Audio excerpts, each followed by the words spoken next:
Hi, this is Alexis from the Kiteboarder Magazine. I'm here at the first annual AWSI with the guys at Shadowbox, Dan and Joe. Walk me through this whole thing. I know there's a lot of computer stuff out here that makes you want to know what's going on, tracking your board and all that good stuff. So Right on. take it from here. Yeah, you bet. Well, it's called a Shadowbox. It's really the world's first 3D sports recording device, and essentially it straps onto your, in this case, a kiteboard, and you enter a username and basically hit record. You go do your ride, come back, stop it, and all your physics-based statistics are captured on the device. So things like jump height and all your spin rates, all your g-forces, landing impact, anything that's kind of interesting from a mathematical perspective about the ride. For all those techie guys. For all those techie guys, yeah. or for the non-techies that just want to know how big they want it. Who's buying beer tonight, whichever. And who went higher? who went higher? Exactly. Yeah. That's the key stat. Yeah. As you can see down here, we're doing a biggest air competition for the AWSI Expo in the Gorge here. And who's our current leader on there? I don't know. Who is our current leader? Andy Holmes right now, with Sean Richmond close behind. That means you got to step it up, Mr. Richmond. Yeah, he's step out it there up right now doing it, actually. So we'll see. But in any case, yeah, it captures all that information. You can immediately look on the device for the statistics of your ride, and there's a miniature 3D display on the about 1.5 inch by 1.5 inch screen. You can then upload that information to your computer via the mini USB connection, and then view it back in, more bells and whistles 3D on your laptop. So wait a minute, let's go. You've talked about this one. How hard is it to mount it for all those guys out there Super who don't simple. know how to turn the screwdriver? Exactly. Well, check it out. There's a couple different ways to mount the device. Number one, as you can see, it's got a leash on it, so I'll unscrew that. So this is what it looks like right here. And this is how it ships to you. So you've got these little double-sided, all the little parts. double-sided yeah, let me see these right here. discs.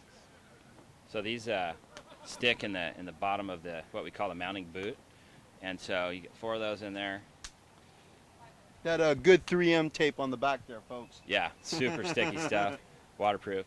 So this is what it looks like coming out of the box when you buy it.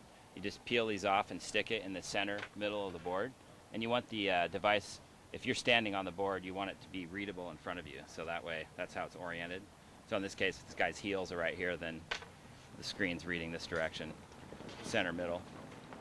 And you just peel and stick it down, and make sure it's screwed into the back of the boot, and then screw the leash into an open boot hole, or however you can secure it on your device. Yeah, if you don't have an insert on your board, just tie a string around your strap or just some kind of secondary capture. Just make sure you don't lose the device. Yeah, 'cause it doesn't float. It's like a cell phone in that respect.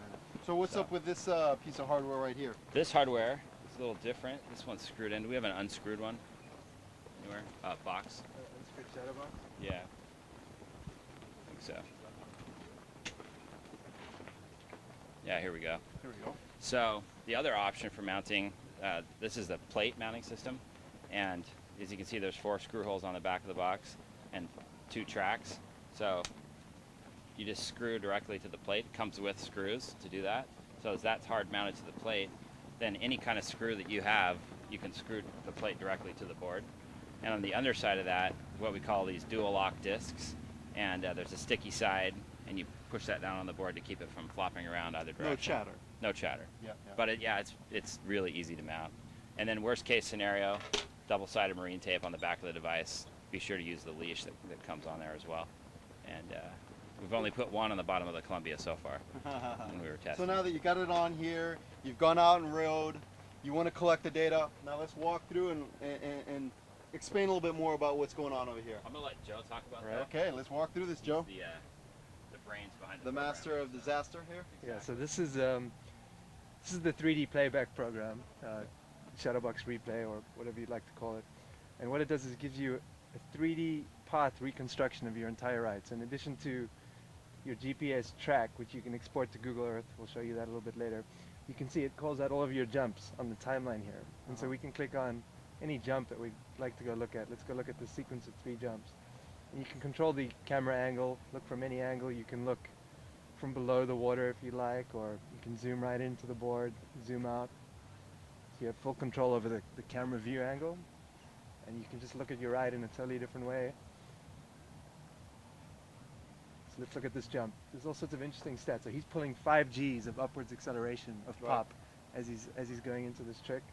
You can see what his speed was at that point, and you can step through it frame by frame, see all of his board angles, Right. see what kind of trick he did, see where he got his rotation. There's his peak height of about 13 feet.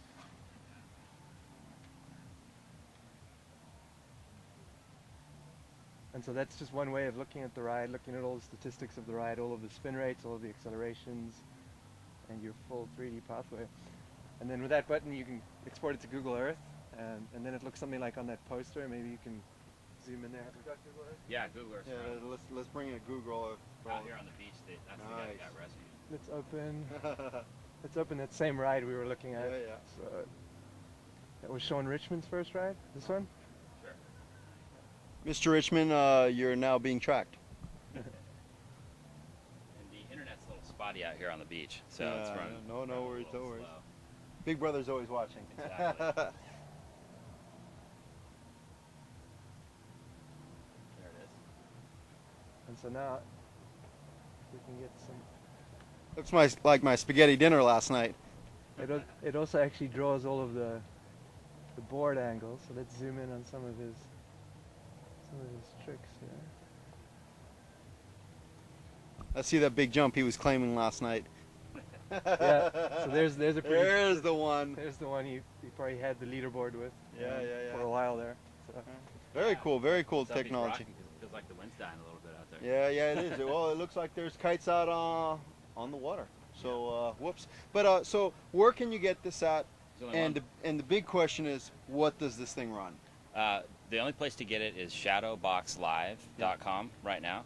That's because we're just starting out. We're at low volume. Once we get up to higher volume, we'll start putting it through dealers and so forth, and we look forward to that. So shadowboxlive.com is just a direct credit card transaction, and it's $4.99. And then you can buy extra mounting hardware for another price, $30 more, includes the plate and so forth. But it ships with this mounting system right here and a bunch of these extra feet and screws and so forth, which is pretty sufficient for kiteboarding and so on.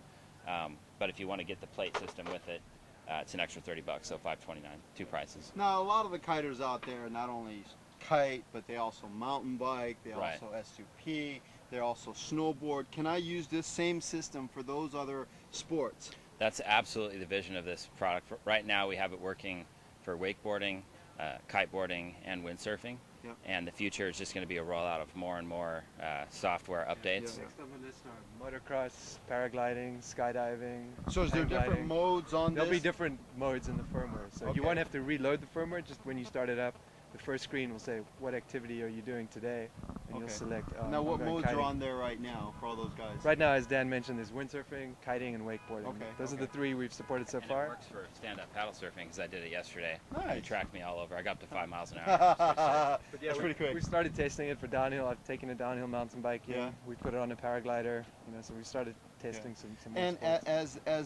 as the software becomes better, they can go right onto the website and download the software for free. Yeah, That's right. and That's you perfect. You just upgrade the firmware through the USB connector from. That's awesome. from the program. That's incredible. I mean, for all you guys out there who want to get real technical with your riding, want to know how fast you were going, how high you were going, all that good stuff. This seems like it's it. Yeah, man. It's going to be fun. Well, I thank you so much for your time, guys, Absolutely. and Thanks a lot. Thanks a lot. thanks.